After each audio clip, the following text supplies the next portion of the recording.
Breakup, breakup, breakup, breakup. हा शब्द तुम्ही अनेकदा ऐकला असेल आणि तुमचं बऱ्याचदा ब्रेकअपही झालं असेल. ज्यांचं कधीच नसेल झालं, होऊ सुद्धा शकतं. पण तुम्हाला जर का ब्रेकअप कधीच नकोय आयुष्यात आणि छान ते तुम्हाला तुमचं नातं टिकवायचंय, तर ते कशा पद्धतीने? आजच्या व्हिडिओमध्ये तुम्हाला हेच कळणार आहे. मी आज अशा 5 गोष्टी सांगणार आहे, ज्यावर तुम्ही जरा जरी विचार केलात, काम केलत, तर तुमचं नातं छान राहणार आहे. तुमचं ब्रेकअप होणारच नाही. 5 लव्ह लँग्वेजेस सांगणार आहे मी तुम्हाला. मग काय सुरू करायचं? चला सुरू करूयात. हॅलो, हाय, कसे आहे ना मित्रांनो? मी आर.जे. ज्योती आणि स्वागत करते तुमचं माझ्या या प्रेमाच्या YouTube चॅनलमध्ये, जिथे प्रेमाच्या आपण अनलिमिटेड, नॉन स्टॉप आणि अनएडिटेड गप्पा मारत असतो. म्हणजेच की स्टार्ट टू एंड जसं आहे तसंच तुम्हाला शेवटपर्यंत ऐकायला मिळतं. यामध्ये मी काहीच एडिट करत नाही. इव्हन नो मेकअप लुक सुद्धा. जस्ट मी हेअर कट केलेलं आहे, शॉर्ट केलेत हेअर, असंच काहीतरी वेगळं म्हणून. चला, आणि आजचा व्हिडिओ फार महत्वाचा आहे, त्यामुळे प्लीज शेवटपर्यंत बघत राहा. आणि तुम्हाला असं वाटत असेल की आपलं ब्रेकअप होऊ नये, तर चॅनलला सबस्क्राईब करायला विसरू नका. केलं? गुड. चला मग वळूयात आजच्या टॉपिककडे. सो 5 लव्ह लँग्वेजेस मधली पहिली गोष्ट म्हणजेच की जेव्हाही तुमची आर्ग्युमेंट होते, ओके, मुला-मुलींची, गर्लफ्रेंड बॉयफ्रेंडची, नवरा-बायकोची, एका कपलमध्ये जेव्हा आर्ग्युमेंट होते, बऱ्याचदा तुम्ही पाहिलं असेल की मुली रडतात. डोळ्यातून पाणी येतं त्यांचं. तुम्ही असे ओरडत असतात आणि ती रडायला लागते. आणि मग मुलांना असा गैरसमज होतो, की ही मला मॅनिप्युलेट करतीये, म्हणजे रडून तिला सगळं तिच्या मनासारखं करायचंय. तर असं नाहीये. मुली रडतात बिकॉज प्रत्येकाचे इमोशन्स दाखवायची पद्धत वेगळी असते. हां, सो मुली बऱ्यापैकी रडून इमोशन्स दाखवतात. त्या इमोशनल फार असतात. सो रडून जर का त्यांचे इमोशन्स बाहेर येत असतील, याचा अर्थ असा नाही की त्या तुम्हाला मॅनिप्युलेट करतायत. अरे, ही अशीच आहे. आणि बऱ्याचदा मुली जेव्हा रडतात, मुलांचा इंटरेस्ट आणखी कमी होतो मुलींमधला. सो मुलांनो, हे असं नाहीये. प्लीज त्याचा अर्थ असा काढू नका, की हिला सगळं तिच्या मनासारखं करायचंय म्हणून ती रडली. रडली म्हणजे काय, आता विषय संपला. म्हणजे तीच बरोबर. असं काहीच नसतं. मुलींना हर्ट झालं, त्यातल्या त्यात आपल्या प्रिय व्यक्तीने काहीतरी बोललं, की आपसुकच डोळ्यात पाणी येतं. कारण बनवतानाच देवाने स्त्रियांना इमोशनल बनवलेलं आहे. सो प्लीज या गोष्टीकडे लक्ष द्या. सो जेव्हाही तुमची आर्ग्युमेंट होईल, ती रडायला लागेल, तर तुम्हाला हां, झालं हिचं सुरू, असलं काहीही बोलायचं नाहीये. उलट तिला जवळ घ्या आणि ती रडतीये, तिला शांत करा. जे काही झालंय ते विसरून जा. हां, विसरून जा इन द सेन्स की काहीच गरज नाहीये पुन्हा त्याच गोष्टीवर वाद घालायची. तो विषय कसा तिथेच बंद होईल ना, याकडे लक्ष द्या. हे जर का तुम्ही केलंत, तर तुम्ही एक छान बॉयफ्रेंड, नवरा आहात आणि तुमचं नातं छान टिकून राहू शकतं. सो प्लीज ही गोष्ट समजून घ्या. कोणतीही या जगातली मुलगी रडत असेल, तर मुलींची इमोशन्स दाखवायची पद्धतच ती असते. मग मुलांची काय असते? आता मला नाही माहिती. प्रत्येक मुलगा स्वतःला स्ट्राँग बनवण्याचा प्रयत्न करत असतो. सो मुलं नाही फारशी अशी ओपन होत. सो मुलांचं सांगणं अवघड आहे. पण काही मुलं एक्सप्रेस सुद्धा होतात, जी चांगली गोष्ट आहे. रडणं वाईट नाहीये. पण त्या रडण्यामागे तुम्ही काय अर्थ लावताय, इथे तुमची मेंटॅलिटी कळते. सो तुम्हाला तुमचं नातं छान ठेवायचं असेल, तर तिच्या रडण्याचा वेगळा अर्थ काढू नका आणि तिला जवळ घ्या. तिचं ते रडणं थांबवा. तिला तुम्ही कुठेतरी तिच्या सोबत आहात, तिच्याशी सहमत आहात, अशा पद्धतीने बोला. काहीच प्रॉब्लेम नाहीये. ओके, नातं टिकवायचं असेल तर हे करा. नसेल तर मग शांत राहा, सिंगल राहा. बेस्ट आहे. Number 2 is over thinking. मुलींचा मुळात हा खूप मोठा प्रॉब्लेम असतो. म्हणजे मुलं सुद्धा ओव्हर थिंकिंग करतात, पण मुली खूप ओव्हर थिंकिंग करतात.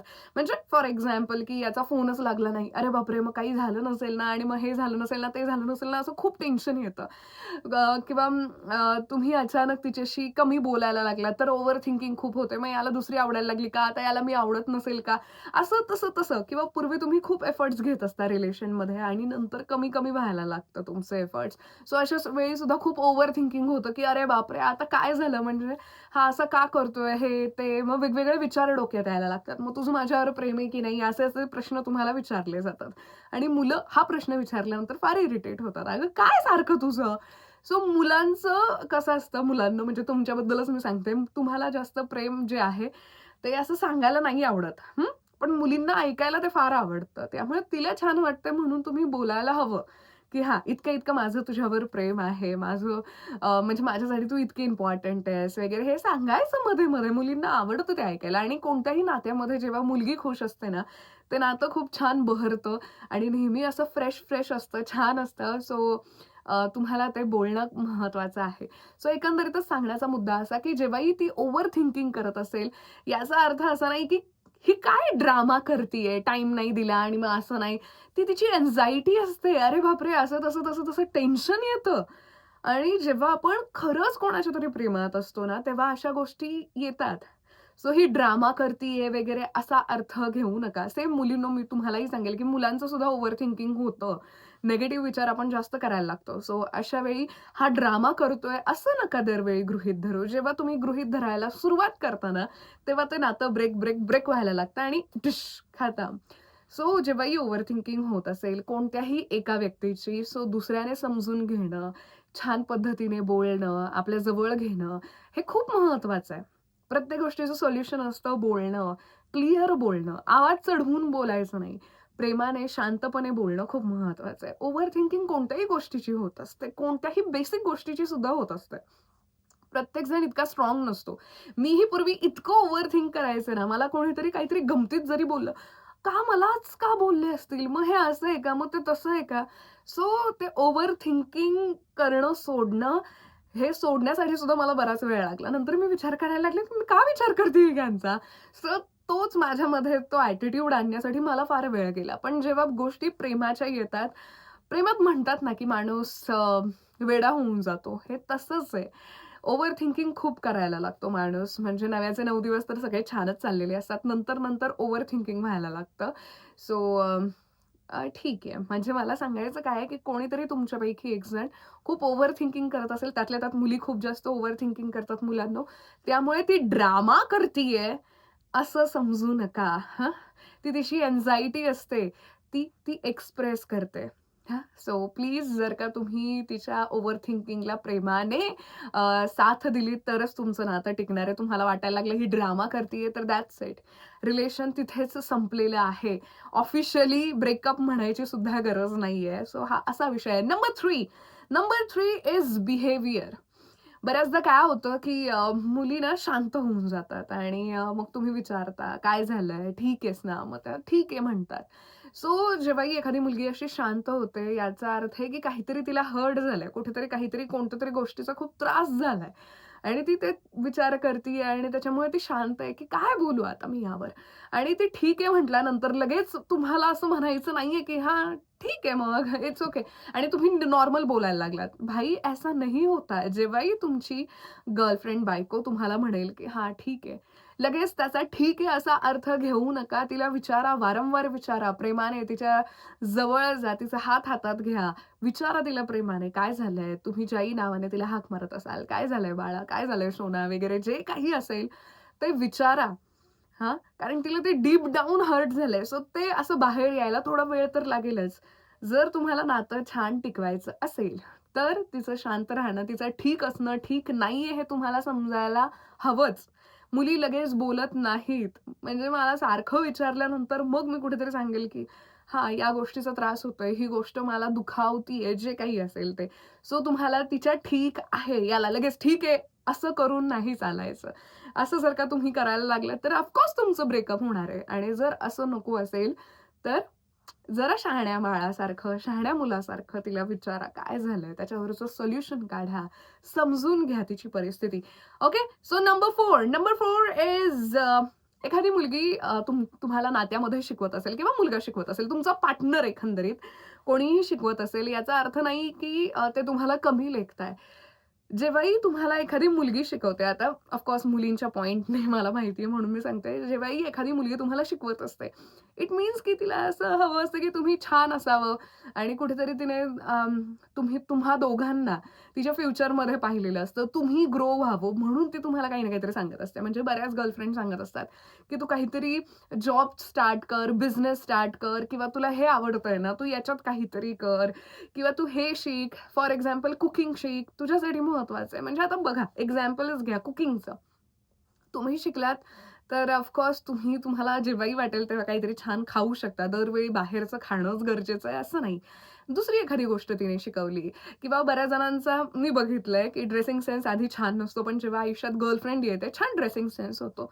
सो या रंगावर हे घाल, स्किन केअर अशा पद्धतीने कर, स्किनला हे लाव, ते लाव. असं जर का ती तुम्हाला शिकवत असेल, याचा अर्थ असा नाही, की ती तुम्हाला जज करतीये किंवा कमी लेखतीये, असं अजिबात नसतं. तिचं म्हणणं इतकंच असतं, की तुम्ही छान असावं, छान राहावं, तुमची हेल्थ, मेंटल हेल्थ सुद्धा नीट असावी आणि दोघांनी सोबत ग्रो करावं, की आपण हे करूयात, ते करूयात सोबत.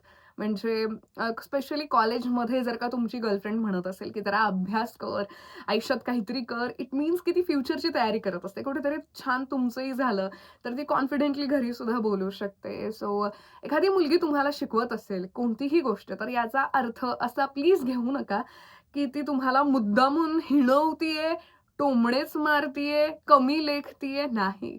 तिला तुम्हाला यशस्वी झालेलं पाहायचं असतं कोणत्याही गोष्टींमध्ये आणि त्यामुळे तिचा हा थोडाफार स्ट्रगल सुरू असतो आणि आपल्या हक्काच्या व्यक्तीलाच तर आपण सांगणार. उगाचच ती रस्त्यावरच्या कोणत्याही एरा-गॅराला थोडी सांगेल, की "भाई तू हे कर, ते कर." नाही. बऱ्याच फिल्म्समध्ये सुद्धा तुम्ही पाहिलं असेल, की मुली बऱ्याचदा सांगत असतात हिरोला, की "अरे तू हे कर, ते कर." आणि मग कुठेतरी तो हिरो असा, "ए तू काय माझ्या मागे लागली?" आणि त्यांचं ब्रेकअप होतं. मग पुन्हा त्याला ते रिअलाईज व्हायला वेळ लागतो आणि मग पुन्हा होतं पॅचअप. पण ही फिल्म नाहीये. दरवेळी असंच होईल असं नाही. सो तुम्हाला ब्रेकअपपासून वाचायचं असेल, ती एखादी गोष्ट शिकवत असेल, तर त्या शिकवण्यामागचा हेतू लक्षात घ्या.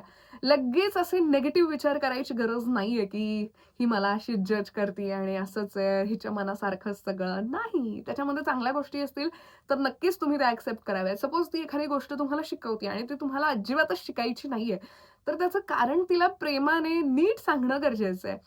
म्हणजेच की वो कहावत है ना, की "साप भी मरे और लाठी भी ना टूटे." सो तुम्हाला ती गोष्ट अशा पद्धतीने सांगायची आहे, की तुम्हाला ते शिकायचं नाहीये, तेही सक्सेसफुल होईल आणि तिला हर्टही नाही होणार. सो तशी ती बोलण्याची कला तुमच्यामध्ये असायला हवी.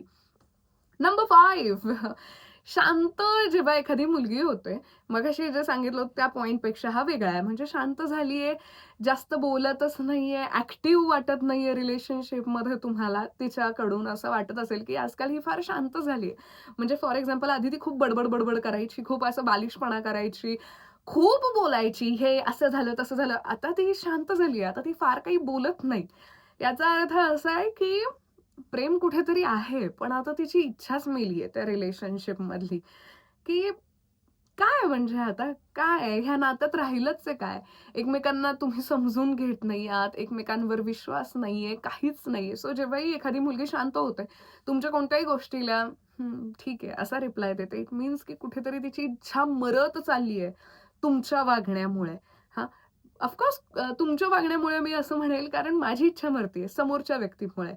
तर मी समोरच्या व्यक्तीलाच म्हणणार, मी उगाचच का माझा मूड खराब करून घेईल आणि मूड माझा खराब झाल्यावर जसं मी सांगितलं या आधीचा पॉइंट, की तुम्ही ठीक आहे की नाही याला तुम्ही विचारत राहा तिला काय झालंय, काय झालंय? सो तो पॉइंट आणि हा पॉइंट जर असा डिफरंट आहे, सो जेव्हाही तुमच्या नात्यामध्ये ती किंवा तो शांत होईल कुठेतरी म्हणजे काही दिवस हे असंच चालू आहे, तर नात्यात इंटरेस्ट नाही राहिला. प्यार है लेकिन कुठे ते प्रेम? काय ते प्रेम? समोरच्या व्यक्तीबद्दल आहे बऱ्यापैकी इच्छा, अपेक्षा आहेत, पण आता ती इच्छा नाहीये. जसं पूर्वी होतं ना, तसं नाही राहिलेलं. सो हा थोडासा डिफरन्स आहे. सो जर का तुमचा पार्टनर शांत झाला असेल आणि बरेच दिवस हे असंच चालत असेल, तर समजून घ्या कुठेतरी आता एंड पॉइंट आलेलाच आहे. भडका उडेल आणि ती गोष्ट तिथे संपेल. सो तुम्हाला आता जेव्हा जाणवतंय, की आता एंड पॉइंट आलेला आहे, फार शांत-शांत हा राहतोय किंवा राहतीये. सो अशा वेळी पुन्हा नव्याने कसं तुम्हाला हे सगळं स्टार्ट करता येईल ना, याचा विचार करा. ज्या गोष्टी दुखावलेल्या असतात, त्या कशा नीट करता येईल, या गोष्टीसाठी प्रयत्न करा. कारण मी सुरुवातीलाच म्हणाले, म्हणजे या पॉइंटच्या सुरुवातीला, की प्रेम तर आहे, फक्त ती इच्छा मरत चालली आहे. सो ती इच्छा पुन्हा जागवण्याचं काम तुमचं आहे. ती व्यक्ती का शांत झाली कुठेतरी तुमचं वागणं बऱ्याचदा मुलांचा प्रॉब्लेम काय आहे, की ते चुकतात, पण त्यांना त्या गोष्टी फारशा मोठ्या वाटतच नाहीत किंवा इतकी छोटीशी तर गोष्ट होती. ती तुमच्या नजरेत छोटी असते, पण त्या मुलीच्या नजरेत ती फार मोठी असते. सो कुठेतरी तुम्ही चुकताय हे मला असं वाटतं, की कोणाला सांगायची गरज वगैरे नाहीये. जस्ट काही गोष्टी एक्सेप्ट करा. मुलींना प्रेम खूप लागतं आणि मुलींना ते इमोशन्स खूप महत्वाचे असतात. ते मुलांसाठी जरा कमी महत्वाचे असतात. सो हे सगळं तुम्हाला लक्षात ठेवायचंय. 5 पॉइंट्स मी सांगितलेत आणि या 5 पॉइंटवर जर का तुम्ही नीट काम केलंत, गरजेच्या वेळी नीट काम केलंत, तर तुमचं कधीच ब्रेकअप होणार नाहीये. मी सहज लिहून टाकते. आता बऱ्याचदा म्हणजे यामधला एक ॲडिशनल पॉइंट मी सांगते. बरेच जण मला आता हा प्रश्न विचारतील सुद्धा, की रिलेशनशिपमध्ये असताना मग लगेच एखाद्या दुसऱ्या व्यक्तीबद्दल कसं अट्रॅक्शन होऊ शकतं? मग हे हे इथे कुठे आपण चुकतोय? सो दुसरा कोणीतरी आवडला नजरेत हे बघ, या जगामध्ये खूप सुंदर माणसं सुद्धा आहेत. खूप हँडसम मुलं आहेत. खूप सुंदर, अतिशय भारी कमाल मुली सुद्धा आहेत. त्या व्यक्तीने तुम्हाला चूज केलंय बिकॉज तुम पूरा पॅकेज ही अच्छा लगे. हां, तुमचं फक्त दिसणं नाही, तुमचं वागणं, बोलणं सगळं आवडलं म्हणून तुम्ही आहात सध्या रिलेशनशिपमध्ये. पण जेव्हा दुसरी एखादी व्यक्ती आवडायला लागते, कारण कुठेतरी आता तुम्ही कमी पडताय. जसं की वेळ न देणं, सतत भांडत राहणं, सतत तू कशी चुकीची आहेस, तू कसा दोषी आहेस, हे सतत सांगणं, जज करणं, कमीपणा दाखवणं, या सगळ्या गोष्टी जेव्हा घडत असतात आणि एखादी दुसरी व्यक्ती आयुष्यात येते, जी समजून घेणारी असते, जी कुठेतरी त्या दुःखावर मलम लावणारी असते, अशी व्यक्ती आयुष्यात येते. मग कुठेतरी तुम्ही बाजूला पडता आणि त्या व्यक्तीला ती व्यक्ती छान वाटायला लागते, की ही मला समजून घेतीये, ही या व्यक्तीसारखी मला नाही वागवत आहे आणि मग कुठेतरी हे नातं असं ब्रेक होता हे नवीन सुरू होता इथलं ब्रेकअप होऊन जातं आणि हे नवीन नातं तयार होतं. सो हा असा विषय आहे. त्यामुळे नात्यामध्ये या गोष्टी खूप महत्त्वाच्या आहेत, ज्या मी तुम्हाला सोप्या पद्धतीने सांगितलेल्या आहेत. प्लीज यावर काम करा. खरंच तुमचं कधीच ब्रेकअप होणार नाही. नेहमी गोड-गोडच बोलायचं का? असं नसतं. नीट वागणं फार महत्वाचं आहे. मला राग आला कोणत्यातरी गोष्टीचा, मी काढला ह्या व्यक्तीवर. एकदा ठीक आहे, सतत नाही चालणार आहे हे. कोणी नाही सहन करून घेणार आहे. म्हणजे ठीक आहे, प्रेम आहे म्हणून तू माझ्यावर राग नाही काढू शकत.